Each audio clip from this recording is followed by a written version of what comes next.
Hi అండి, welcome to Missamma world. ఇప్పుడు మీరు వినబోతున్న కథ తండ్రి సలహాలు. ఈ కథను రచించిన వారు ఎన్ శివనాగేశ్వరరావు గారు.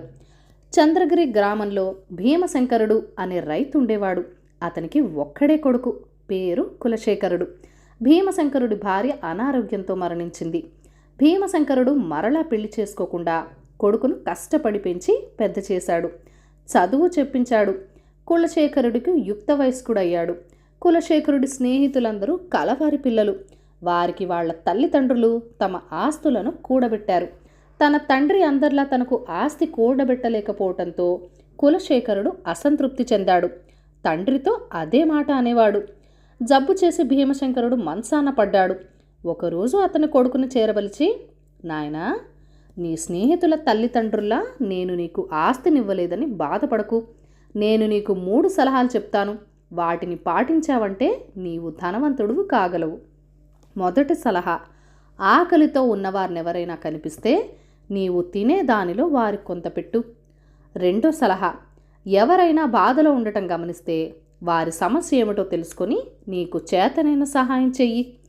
మూడో సలహా ఏమంటే, ఎవరైనా అపరిచితుడు కనిపించినప్పుడు అతని వేషధారణ పట్టించుకోకుండా గౌరవించు అని చెప్పాడు. ఆ తర్వాత కొద్ది రోజులకు అతను కన్ను మూశాడు. తండ్రి మరణానంతరం కులశేఖరుడు తన చదువుకు తగిన ఉద్యోగం కోసం ప్రయత్నించాడు. ఉద్యోగం దొరకలేదు. అతను గ్రామం విడిచి మరో ఊరికి బయలుదేరాడు. మార్గ మధ్యాహ్న అతను ఒక చెట్టు కింద కూర్చొని భోజనం తినేందుకు అన్నం మూట విప్పాడు. పక్కన ఒక బక్క చిక్కిన బైరాగి కనిపించాడు.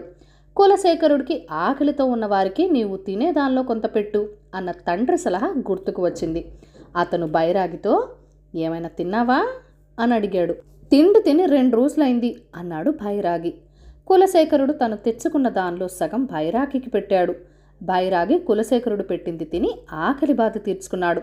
తర్వాత కులశేఖరుడితో, నాయనా, అడిగినా తిండి పెట్టిన వారిని చూశాను.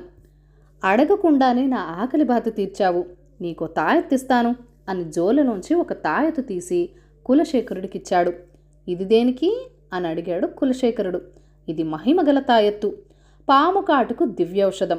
ఎవరైనా పాము కాటుకు గురైనప్పుడు పాము కాటు దగ్గర ఈ తాయెత్తును తాకిస్తే విషం విరిగిపోతుంది అని చెప్పి వెళ్ళిపోయాడా బైరాగి. కులశేఖరుడు ఆ తాయెత్తును జాగ్రత్త చేసి ముందుకు సాగాడు. మర్నాటికి మరో ఊరు చేరాడు. అక్కడ ఒక ఇంటి ముందు రాజయ్య అనే వ్యక్తి, అతని భార్య లక్ష్మమ్మ పెద్దగా రోధిస్తున్నారు. అక్కడ ఇంచుమించు కులశేఖరుడి వయసే ఉన్న యువకుడు స్పృహ తప్పి పడిపోయి ఉన్నాడు. ఆ దృశ్యం చూసినంతనే కులశేఖరుడికి కష్టంలో ఉన్నవారికి చేతనైన సహాయం చేయి అంటూ తండ్రి చెప్పిన 2వ సలహా గుర్తుకు వచ్చింది. కులశేఖరుడు ఆ దంపతుల వద్దకు పోయి, అయ్యా, ఎందుకు ఏడుస్తున్నారు? మీకొచ్చిన కష్టం ఏమిటి అని అడిగాడు. అందుకు రాజయ్య, వీడు నా కొడుకు, పాము గరిచింది, వైద్యుడు చూసి మరిక బతకడని చెప్పాడు అంటూ మరల ఏడవసాగాడు. బాధపడకండి, మీ కొడుకును కాపాడే ప్రయత్నం చేస్తాను అని చెప్పి తన దగ్గరున్న తాయెత్తు తీసి పాము కాటుపడిన చోట తాకించాడు. కొద్ది క్షణాల్లోనే రాజయ్య కొడుకు లేచి కూర్చున్నాడు. రాజయ్య దంపతుల ఆనందానికి అవధులు లేకపోయాయి. కులశేఖరుణ్ణి తమ ఇంటికి లోపలికి తీసుకుపోయి అతిథి మర్యాదలు చేసి మంచి భోజనం పెట్టారు. ఆ తర్వాత అతనేం పని మీద బయలుదేరాడో వాకబు చేశాడు రాజయ్య. కులశేఖరుడు తన ఉద్యోగ ప్రయత్నం గురించి చెప్పాడు. అప్పుడు రాజయ్య, దిగులు పడకు, మా ఊరు జమీందారు రత్నభూషణుడు నాకు మంచి మిత్రుడు. నిన్ను అతని దగ్గరికి తీసుకుపోతాను. అతను తప్పక నీకు ఉద్యోగం ఇస్తాడు అని చెప్పాడు. చెప్పినట్టే తన మిత్రుడు రత్నభూషణుడు వద్దకు కులశేఖరుడిని తీసుకుపోయి అతను తనకు చేసిన సహాయం గురించి, అతని ఉద్యోగ ప్రయత్నం గురించి చెప్పాడు రాజయ్య. రత్నభూషణుడు కులశేఖరుడు చదువు గురించి అడిగి తెలుసుకుని అతనికి తన దివాణంలో పద్దులు రాసే ఉద్యోగం ఇచ్చాడు. కులశేఖరుడికి మరిక భుక్తికి లోటు లేకపోయింది. అలా ఓ సంవత్సరం తిరిగింది. ఒకనాడు కులశేఖరుడు దివాణం నుంచి ఇంటికి పోతూ ఉండగా ఒక అపరిచితుడు ఎదురయ్యాడు. అతని వేషధారణ సాదాసీదాగా ఉంది. అతన్ని చూడగానే కులశేఖరుడికి అపరిచితుల వేషధారణ ఎలా ఉన్నా వారిని గౌరవించు అన్న తండ్రి 3వ సలహా గుర్తుకు వచ్చింది. కులశేఖరుడు అపరిచితుడికి నమస్కరించి, అయ్యా, మీరు ఈ ఊరికి కొత్తలా ఉన్నారు, ఏం పని మీద వచ్చారో చెప్తే నేను మీకు సహాయపడగలను అన్నాడు. అప్పుడు ఆ అపరిచితుడు, నా పేరు రంగస్వామి, ఈ ఊర్లో ఉండే రామానందుడికి కలవటానికి వచ్చాను. అతని ఇల్లు తెలియక వెతుకులాడుతున్నాను అని చెప్పాడు. ఇంతలో వాన మొదలైంది. కులశేఖరుడు రంగస్వామిని తన దగ్గరున్న గొడుగు పట్టి, రామనందుడి ఇల్లు చూపిస్తాను, నాతో రండి అన్నాడు. అందుకు రంగస్వామి, నీకెందుకు శ్రమ, గుర్తులు చెప్పు, నేను వెళ్తాను అన్నాడు.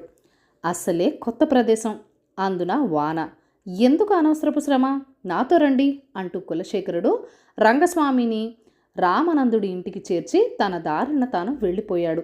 నెల రోజుల తర్వాత రంగస్వామి జమీందార్ గారి దివాణానికి వచ్చి కులశేఖరుడి గురించి వాకబు చేశాడు. అంతలో అటుగా వచ్చిన కులశేఖరుడు రంగస్వామికి నమస్కరించి, బాగున్నారా, ఇది వరకు ఓ మారు వచ్చిన పని జరిగిందా అని అడిగాడు. దానికి రంగస్వామి, మా అమ్మాయి వివాహ సంబంధం నిమిత్తం రామదండుని ఇంటికి వచ్చాను, కానీ ఆ సంబంధం నాకు అంతగా నచ్చలేదు, అందుకే నీ దగ్గరకు వచ్చాను అన్నాడు. ఆ విషయంలో నేనేం చేయగలను అన్నాడు కులశేఖరుడు. ఒక అపరిచితుడిని ప్రేమగా పలకరించి సహాయం చేసిన నీ మంచి మనసు నాకు నచ్చింది. నీలాంటి మంచి వ్యక్తి కోసమే నేను వెతుకుతున్నాను. ఓసారి వచ్చి మా అమ్మాయిని చూడు, నచ్చితే వివాహం చేసుకుందు అన్నాడు రంగస్వామి. కులశేఖరుడు అందుకు సమ్మతించాడు. రంగస్వామి కులశేఖరుడిని సాదరంగా ఆహ్వానించి తన కుమార్తెను చూపించాడు. రంగస్వామి కూతురు కులశేఖరుడికి నచ్చింది. ఒక శుభముహూర్తాన రంగస్వామి తన కుమార్తెతో కులశేఖరుడికి వివాహం జరిపించాడు. వృద్ధుడైన రంగస్వామి త్వరలోనే తన వ్యాపార వ్యవహారాలన్నీ అల్లుడికి అప్పగించి విశ్రాంతి తీసుకున్నాడు. కులశేఖరుడు మామగారి వ్యాపారాలు చూస్తూ తన తెలివితేటలతో మరింతగా అభివృద్ధి చేసి పట్టణంలోనే ధనికుడిగా పేరు గడించాడు. తనకంత విలువైన సలహాలిచ్చిన తండ్రిని అతను ఎన్నడూ మరువలేదు. తగిన వైద్యం. ఈ కథను రచించిన వారు ఎంవివి సత్యనారాయణ గారు. అంగదేశపు రాజుకు ఉబకాయం పెను సమస్యగా మారింది. ఆయన చేత కాషాయాలు మాత్రలు మింగిస్తున్నారు, కానీ వ్యాధి తగ్గడం లేదు. ఔషధాలు సేవించి రాజుకి క్రమంగా రుచిని గ్రహించే శక్తి కూడా తగ్గిపోయింది.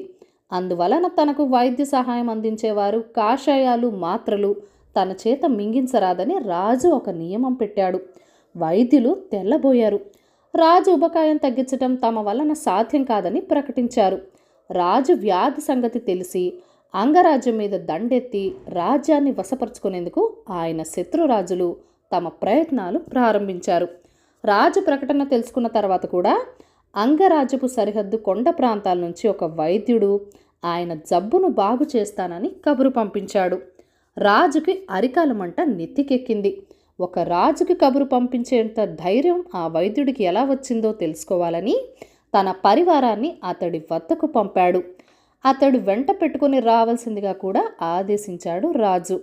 పరివారం ఆ వైద్యుడిని ఎట్టకేలకు పట్టుకుంది. పండు ముసలి వయసులో ఉన్నాడు ఆ వైద్యుడు. రాజు పట్ల అమర్యాదతో ప్రవర్తించినందుకు సంజాయిషి అడిగారు పరివారంలోని ముఖ్యుడు. రాజుకి నేను మర్యాద ఇవ్వడం కావాలా, తగిన వైద్య చికిత్స అందించడం కావాలా అడిగాడు వైద్యుడు. అతను అడిగిన తీరుకి పరివారం ముఖ్యుడు గాబరపడ్డాడు. రాజు మా కొండ ప్రాంతాలకు వస్తే వైద్య చికిత్స ప్రారంభిస్తాను అని తెలియపరచండి అన్నాడు వైద్యుడు. పరివారం అతన్ని పొగరుబోతుగా జమకట్టింది. రాజుగారు ఇక్కడికి రావాలా, నీకు తగిన శిక్ష పడుతుంది సుమా, పొగరు చూపుతున్నావు అన్నాడు ముఖ్యుడు. వైద్యుడు చిరునవ్వు నవ్వాడు. నిన్నిప్పుడు మా వెంట రాజధాని నగరానికి తీసుకుపోతే ఏం చేయగలవు? రాజుగారికి వైద్యం చేసే అదృష్టం నీకు కలుగుతుంది.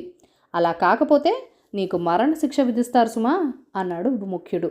వైద్యుడు అదే చిరునవ్వును కొనసాగిస్తూ, ఇంత వయసు వచ్చాక చస్తేనేం బతికితేనేం, వితండవాదం మాని రాజుని ఇక్కడికి పంపించండి అన్నాడు.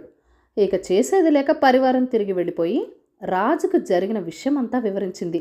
రాజు చిరునవ్వు నవ్వి, ప్రయాణానికి ఏర్పాట్లు చేయండి అన్నాడు. పరివారానికి మరోసారి మతిపోయింది. కొండ ప్రాంతాల్లో ఆయనకి రక్షణ ఏర్పాట్లు కష్టమని రాజును హెచ్చరించింది. అయినప్పటికీ రాజు ప్రయాణం ఆగలేదు. వైద్యుడు ఆయన్ని సాదరంగా ఆహ్వానించి కొండ ప్రాంతాల్లో ఔషధ మూలికల సేకరణకు తన వెంటకు తీసుకుపోయాడు. రాజుకి వైద్యుడే స్వయంగా వండి తానే వడ్డించేవాడు. రాజుకు రుచి తెలియడం మొదలుపెట్టింది. మూలికలను శుద్ధి చేయటం, ఔషధాలు తయారీ చేయటంలో రాజు స్వయంగా పాల్గొంటూ వచ్చేవాడు. ఆయనే వండేవాడు. ఒక నెల తర్వాత రాజును చూసేందుకు రాణి వచ్చింది. ఆమె తన కళ్ళను తానే నమ్మలేకపోయింది. రాజు 4వ వంతుకు తగ్గిపోయాడు. అంతేకాకుండా ఆయన కళ్ళలో, శరీరంలో కొత్త జీవకళ కనిపిస్తోంది. ఇదెలా సాధ్యం అని అడిగింది రాణి. వైద్యుడు సమాధానం చెప్పేలోపుగా రాజు కలగజేసుకుంటూ, ఇక్కడ నా పని నేనే చేసుకుంటున్నాను. వనమూలికలతో నిత్యం గడుపుతున్నాను. ప్రతిరోజు చాలా దూరం నడుస్తున్నాను. ఇదంతా అంతఃపురంలో సాధ్యం కాదని వైద్యుడు నన్ను తన వద్దకే రప్పించుకున్నాడు అన్నాడు. పరివారం తమ తప్పు తెలుసుకుంది. రాజుని పరిపూర్ణమైన ఆరోగ్యవంతుడిగా తిరిగి అప్పచెప్పాడా వైద్యుడు. అంతకంటే తమకు ఇంకేం కావాలి? కథ కంచికి మనమింటికి.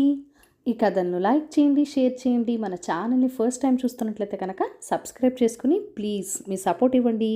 మీ అమూల్యమైన ఫీడ్బ్యాక్ అండ్ సజెషన్స్ నాతో కామెంట్ సెక్షన్లో కూడా షేర్ చేసేయండి.